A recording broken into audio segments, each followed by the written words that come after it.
I got props. Alright, so my first joke is my t-shirt. It's a blonde joke, because I'm blonde. So if you are educated in the South, it says, I'm allergic to stupid people at you, and I'm blonde, so I'm basically allergic to myself. So, I got my blonde cliff notes over here because I've only done this a couple times. I'm 32, from Nebraska, unemployed, very proud. Trying to start my own cleaning business called the Dust Bunny, so if you need your house cleaned, no, I don't wear a costume. But you can see me after the show, and if you have a post on your car already, that's for me. I took this chance to solicit. So, oh yeah, and I used to work here for a minute. Not that anybody remembers me, but I will do a car wash for charity or tips in a bikini, along with any other unemployed hotties. That's a good idea, I think. So that worked out well. I had fun and got drunk. So that's good. So what I really want to talk about is personal space. Okay, we've all been there. No, there's not. Yeah, there is. Okay, I'm gonna rewind now, because that just reminds me. I just got out of Charleston from open mic night, even though I live around here.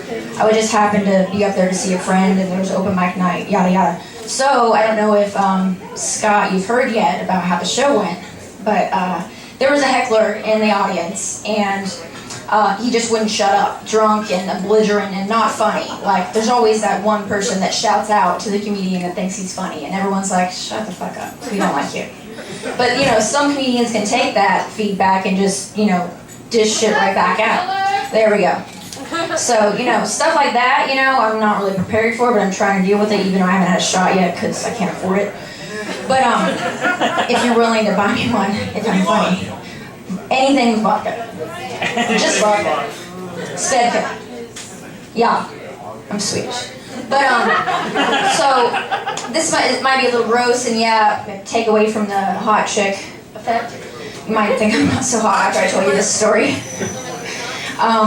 The heckler was being an asshole. I thought, I'm going to teach him a lesson. And my friend, apparently, that was with me, that I surprised with my comic act, told me a story, and I was like, I don't remember doing that. I must have been too drunk. And she's like, you don't remember pissing in a shot glass and feeding it to a guy? I'm like, no. And I'm like, well, I'm going to remember now. I'm about to do it. So this guy was so drunk, he didn't even, like, flinch, because I added lime.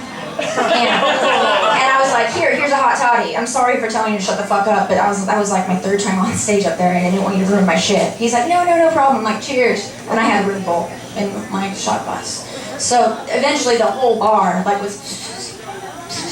And so the whole bar was, like, laughing at me at the end of the night. And everyone was looking at me like...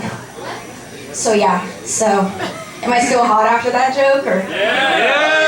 I actually did do that. Twice, I guess. I remember the second time now.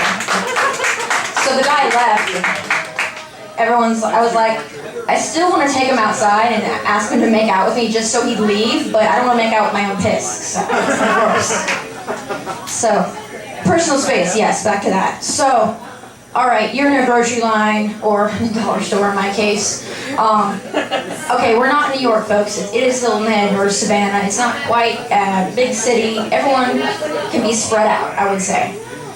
I don't like the perv behind me that's just impatiently in line, just can't fucking wait. Like getting closer to me is gonna make the line go faster.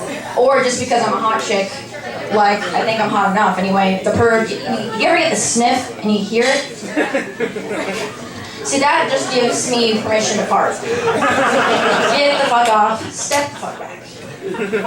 Or I can just sneeze uncontrollably because I already have allergies. That might happen anyway. But, or just get on the phone and talk about some contagious disease you have. But no, what I really would want to do is actually, almost every woman now has the fashionable, huge fucking purse, right?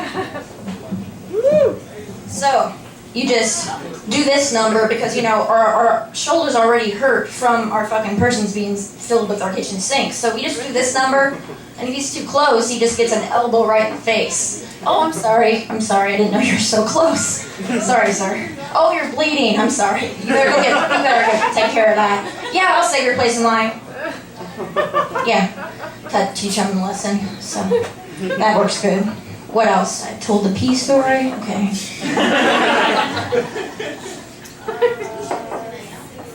Hold on, I got my blonde cliff notes over here. I don't have a good memory in blonde, I can blame that.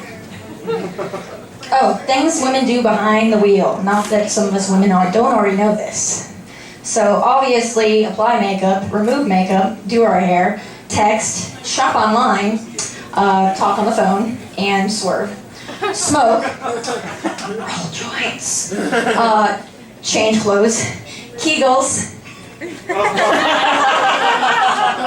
or just, I'll say it, masturbation. I gotta stay awake. I'm really bad with road trips. So, maybe, I'm thinking about bringing toys. Truckers actually can see me and they're like, honk, honk. I'm like, I don't care, I just need to stay awake. So, among other things, you need your imagination for that if I have a partner in the car with me. So, oh, another good idea, if you don't already do it, is working out at a stop sign, or a stoplight. Like, that's something we all, well, I do. Behind the wheel, like, you're at a stoplight, you're bored, out of your nod, and you're just like, to the music. Oh, time to go, okay. So, what else we got? Oh yeah, watch TV, because there's fucking vehicles I can't afford with TVs in them, so I guess they do that. Or yell at your GPS, I do that all the time. I need an update on my GPS. So, oh, changing a tampon. Some girls will admit that. And oh yeah, and never use tiger butter and not wash your hands. And then change a tampon. On the way to work. Really bad memory. These pants actually have a story. They're my cock pants, literally, because back in Nebraska I recocked my bathroom before I left and for some reason moved to Georgia.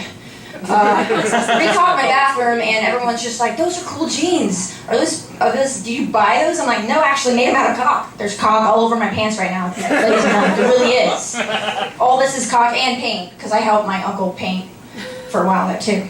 So, like, the holes actually, like, I bought them with the holes, I'll admit that.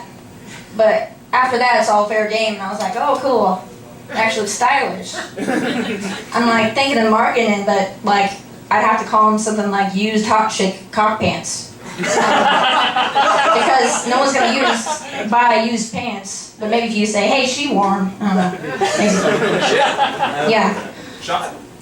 Thank you so much. Why is it looks like whiskey. The color of... I forgot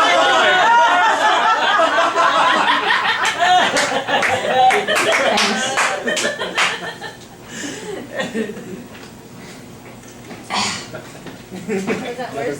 One more midget joke. I'm going to try this again. Didn't work the first time. My best friend, he's 400 pounds, a bouncer in Nebraska. How we met, through a mutual friend. We were at a bar, waiting for a band to start. This is 11 years ago.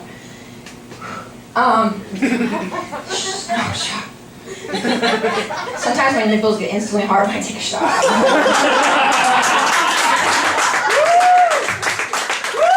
Any other girls do that? So I ran up to him like a crazy blonde because we had a mutual friend. I'm like, Rochelle, oh my god. There's nothing to do in Nebraska, folks, if you didn't already know that. Besides, like, go to the fair. So I'm like, Rochelle, oh my god, LOL, OMG. We have to go see these races that I heard about at the fairgrounds in Lincoln. She's like, what? I'm like, they're racing midgets. And she's just like, what? And Joe, my new best friend to be, just looked at me like, and took me aside, and I later found out there was no midgets. So, does anyone get that joke? Okay, racing horses, boxcar, something. Does someone get it now? Apparently there's more than one blonde. Oh, AA. I got kicked out of AA. I was strong for 3 months. I got kicked out because I didn't have enough fucked up stories. They're like, you don't belong here. Okay, the pee story, like, obviously came later, but like, that's not because I was drunk, that's because some asshole was drunk, so he deserved it. I should like go replace him. Like he should be my replacement. But I know I'm running out of time here, and I tend to ramble on and on. So if you wake up with your underwear and your bra on the flagpole at a mansion party, that doesn't count as a fucked up enough story to be an alcoholic? I guess not. Too much peeing in public. I mean, if you gotta go, you gotta go. At least I went in the bushes. I got a ticket for that at my first rock concert. Before I got to see the concert. I cried. I still got a ticket. Sucked. In the parking garage. There was no bushes. So, that's it. I wasn't sure. I hope I did good. Cheers. That's it.